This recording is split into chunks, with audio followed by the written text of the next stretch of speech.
Sir আপনাকে আমন্ত্রণ জানাচ্ছি আমাদের অনুষ্ঠানে। আপনাকে ধন্যবাদ আমাকে আমন্ত্রণ জানানোর জন্য।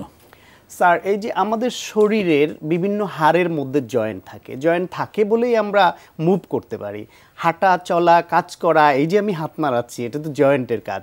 ঠিক একই রকমভাবে আমরা যে চিবাই, কথা বলি, খাই, সেজন্য নিচের চোয়ালটা মুভ করে এবং তার উপরে একটা জয়েন্ট আছে যেটাকে আমরা বলে থাকি টেম্পোরোম্যান্ডিবুলার জয়েন্ট বা সংক্ষেপে টিএমজে। এটা অত্যন্ত গুরুত্বপূর্ণ। এই গুরুত্বপূর্ণ জয়েন্টে সাধারণত কি কি সমস্যা হয়ে থাকে? ধন্যবাদ আপনাকে, যে এটা নতুন ধরনের একটা সমস্যা যেটা আমাদের দেশে প্রায় হচ্ছে আজকাল। তো এখানে দেখা যাচ্ছে যে আমরা টেম্পোরোম্যান্ডিবুলার জয়েন্ট বলতে বোঝায় যে নিচের চোয়াল, যেটাকে ম্যান্ডিবুল বলে, এটার যে হেডটা, এটাকে আমরা সাধারণত জয়েন্ট, এর চারিদিকে যে জয়েন্ট ক্যাভিটিটা হয়, উপরে আমাদের যে স্কাল বোন, যেখানে টেম্পোরাল বোন থাকে, তার সঙ্গে এই জয়েন্টটা তৈরি হয় বলে এটাকে বলা হয় টেম্পোরোম্যান্ডিবুলার জয়েন্ট। তো এর ভেতরে আমাদের প্রায় যেটা কমনলি সমস্যা নিয়ে আসে, এর মধ্যে একটা বলে যে আমার চোয়ালে মুখ খুলতে গেলে ব্যথা লাগে, অথবা মুখ খুলতে গেলে শব্দ হয়, মানে জয়েন্টের জায়গাটায় শব্দ হয়, অথবা বলে আমার এখান থেকে কানের এখান থেকে ব্যথাটা বিভিন্ন ছড়িয়ে যাচ্ছে, মাথায় যাচ্ছে, ঘাড়ের দিকে যাচ্ছে, শোল্ডারে আসতেছে। অনেক সময় ভুল করে তারা ভাবে যে কানের বোধের সমস্যা, এবং ইএনটির কাছে যায়, ডক্টরের কাছে।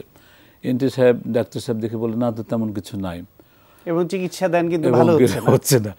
তো শেষ পর্যন্ত আলটিমেটলি ওনারা যখন আমাদের কাছে আসে, বিশেষ করে আমি বলবো যে ম্যাক্সিলোফেশিয়াল সার্জনটা এই বিষয়ে একটু অভিজ্ঞ, এবং তারা এগুলো জিনিসকে প্রথমত দেখবে এক্সরে করে, সাধারণ এক্সরে করে দেখলে বুঝতে পারবে কি যে জয়েন্টের সারফেসটা কেমন আছে, এই স্পেসটা যেটা থাকার কথা সেটা ঠিক আছে কিনা, বা এটা ক্ষয় হয়ে গেছে কিনা, সরে গেছে কিনা, এগুলো দেখবে। এছাড়া কিন্তু আরও রোগ যেগুলো আছে, যেমন কিছু কিছু ডিজিজ, যেমন হচ্ছে আমাদের রিম্যাটয়েড আর্থ্রাইটিস, রিম্যাটিক ফিভার, যেখানে অস্টিও আর্থ্রাইটিস বয়সের সময় চেঞ্জ হয়ে যায়, এবং এগুলোর ক্ষেত্রে সেই জন্য আমাদের প্রত্যেকটা সমস্যাগুলো এক একটা সমস্যার সঙ্গে কারণ ভিন্ন ভিন্ন হবে।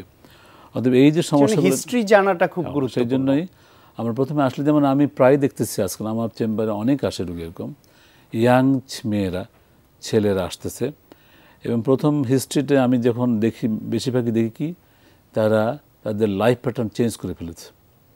তারা মাঝরাতে এবং মানে রাত্রে 1টা 2টা 3টা পর্যন্ত বিভিন্ন রকম কম্পিউটার টিপতেছে, অথবা চ্যাটিং করতেছে, কথা বলছে, স্ট্রেসফুল লাইফ, ঘুম কম, সকালে উঠে দৌড়াচ্ছে স্কুলে, সারাদিনে কোনো ব্যায়াম নাই, খাওয়া দাওয়া ঠিক নাই।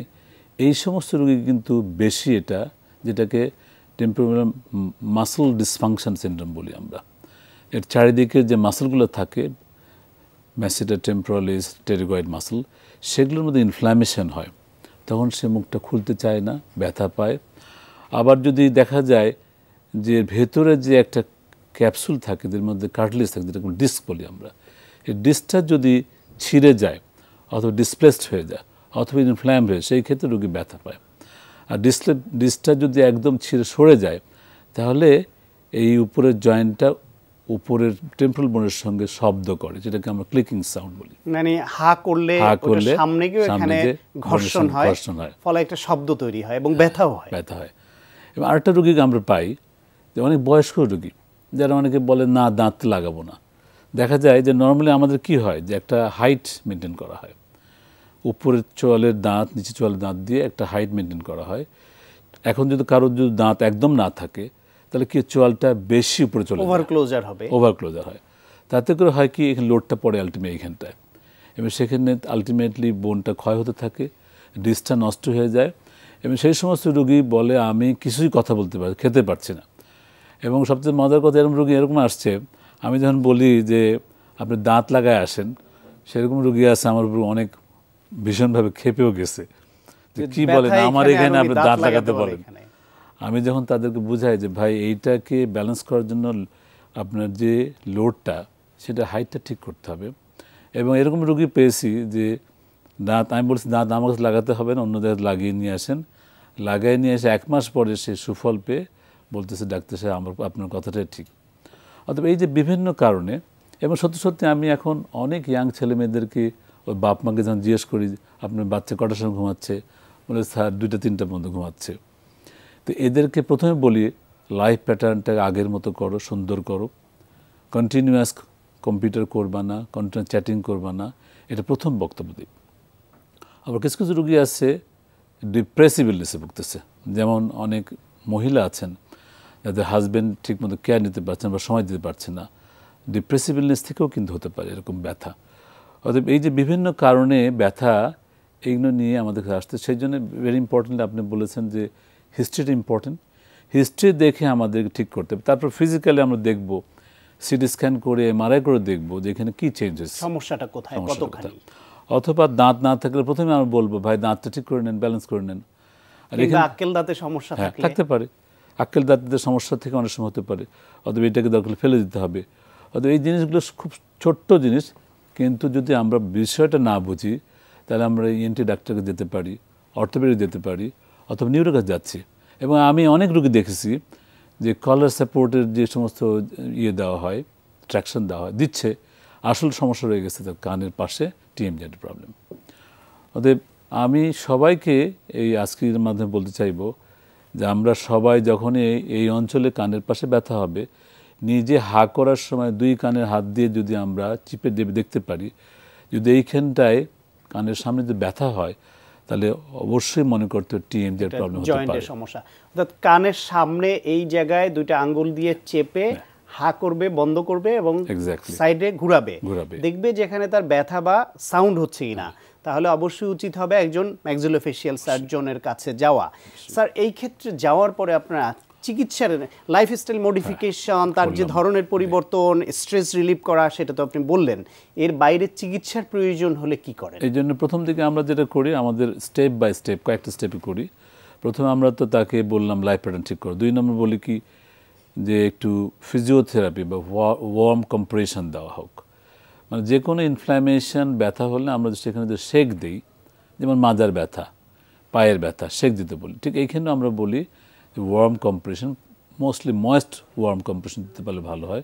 দিনে বল 3-4 বার দিবেন 10-15 মিনিট করে। তারপরে আমরা বলবো কি যে যদি এরপরে কিছু মেডিকেশন দিব অ্যান্টি ইনফ্ল্যামেটরি, যেগুলো পেইন কিলার, পেইন হিসাবে কমাই দিবে, এবং প্রয়োজনে মাঝে মাঝে মাসল রিল্যাক্সিং দিতে হয় যাতে মাসলগুলো রিল্যাক্স থাকে। এবং এইখানে আমি আরও বলি যে দরকার হলে যোগা করেন, মেডিটেশন করেন, যাতে করে মনের স্ট্রেসটা আপনার কমে যায়। এই অবস্থায় আমরা সাধারণত 1 মাসের মধ্যে দেখি। এতে যদি না হয় তখন আমরা মুখে এইখানে জয়েন্ট রেস্ট দেওয়ার জন্য টিএমজে বাইট অ্যাপ্লায়েন্স বলে একটা কথা আছে, যেটা মুখে একটা অ্যাপ্লায়েন্স পড়াতে হয়। যদি এখানে ছবি আছে, আমি জানি না দেখানো সম্ভব কি না, এইখানে ছবিটা এখানে দেখানো আছে। তো এরকম একটা অ্যাপ্লায়েন্স মুখে ইমপ্রেশন নিয়ে লাগিয়ে দিয়ে রাত্রেবেলা যদি সে ঘুমাতে পারে, অনেকটা সারা রাত রেস্টে হলে দেখা যায় অনেক চেঞ্জ হয়ে আসে। এটাতে যদি না হয়, এবং অবশ্যই আর একটা ইম্পর্টেন্ট কথা, এই অ্যাপ্লায়েন্স কি সব সময় পড়ে থাকবে না রাতে ঘুমানোর সময় পড়বে, সকালে খুলে নরমাল লাইফ লিড করবে সে? আবার সেজন্য সেটা নিয়ে কোনো বদল করার কিছু নাই। অতএব সহজে নিজে খুলবে, নিজে লাগাবে। অতএব এটা খুব ইউজফুল এবং মনে হয় এটা ইউজ করা উচিত। পরবর্তী যদি এতেও যদি না হয়, তারপরে আমরা যেটা করি আর্থ্রোসিনথেসিস বলে কথা আছে। সহজে লোকাল অ্যানেস্থেসিয়া দিয়েই এই জয়েন্ট ক্যাভিটিতে আমরা ওয়াশ আউট করি একটা সলিউশন দিয়ে, রিঙ্গার সলিউশন দিয়ে, ইনফ্ল্যামেটরি এক্সুডেট বের করে দিয়ে ওখানে যদি ছোট্ট একটু স্টেরয়েড দিয়ে দিই, তাহলে অনেকটা ব্যথা তাড়াতাড়ি চলে যায়। এবং এটা এই পর্যন্ত প্রায় সেমি সার্জিক্যাল, নন সার্জিক্যাল মতো মেথডে চললো, কিন্তু এর থেকে বেশি তো সমস্যা হয়ে যায়, মানে এতেও ভালো হচ্ছে না। যেমন একটা হতে পারে লকজ হয়ে গেছে, যেমন হতে পারে মানে সাবলাক্সেশন, খুলে যাচ্ছে, মুখ হা হচ্ছে, নিজে বন্ধ হচ্ছে আবার বন্ধ করতেছে, বা হা হচ্ছে বন্ধ হচ্ছে। সেই ক্ষেত্রে আমরা কিন্তু এর প্যাথোলজি অন্যরকম। সেটা হচ্ছে এখানকার যে লিগামেন্টগুলো থাকে সে ল্যাক্সেশন হয়, অথবা এই সামনে যে একটা বোন থাকে যেটা এইটার সামনে আসতে বাধা দেয়, সেই বোনটা ক্ষয় হয়ে যায়। সেই ক্ষেত্রে আমরা যেটা সার্জিক্যালি কী করবো, সেই ক্ষেত্রে আমরা ওইখানে সামনে একটা গার্ড, বোন গার্ড দিতে পারি, অথবা স্ক্রু দিতে পারি, অথবা ডাউন ফ্র্যাকচার বলে কথা আছে। মোট কথা এই জয়েন্টের সামনে যদি একটা কিছু গার্ড দিয়ে যায়, তাহলে সে একটা স্টেজের পরে আর যেতে পারবে না। মানে নরমালি স্যার আমাদের মুখের হা 35 থেকে 40 বা 45 মিলিমিটার হবে, তার বেশি হলে এটা সামনে চলে আসবে। সেজন্য একটা বাধা তৈরি করে দেন যাতে আর সামনে আসতে না পারে। অতএব এই স্টেজে যাওয়ার আগে যদি আমরা রুগীরা মোটামুটি সবাই যদি আমরা কনসাস হয়ে যাই তাহলে এই পর্যন্ত যেতে হয় না। সেই সার্জারিটাও আমাদের দেশে সহজেই ম্যাক্সিলোফেশিয়াল সার্জারি করা যায় এবং প্রয়োজন হলে করতে হবে, না হলে অন্য কোনো চিকিৎসা দিয়ে, ওষুধ দিয়ে, থেরাপি দিয়ে এটা কিচ্ছু হবে না। এই ক্ষেত্রে স্যার আপনার পরামর্শ যা শুনলাম তাতে এটা বোঝা গেল যে এরকম ব্যথা বা সমস্যা হলে লাইফস্টাইল মডিফিকেশন খুব গুরুত্বপূর্ণ এবং যথা সময়ে যত দ্রুত সম্ভব একজন ম্যাক্সিলোফেশিয়াল সার্জনের কাছে যাওয়া এবং প্রয়োজন মতো চিকিৎসা নেওয়া, তাহলে এটা ভালো হওয়া সম্ভব।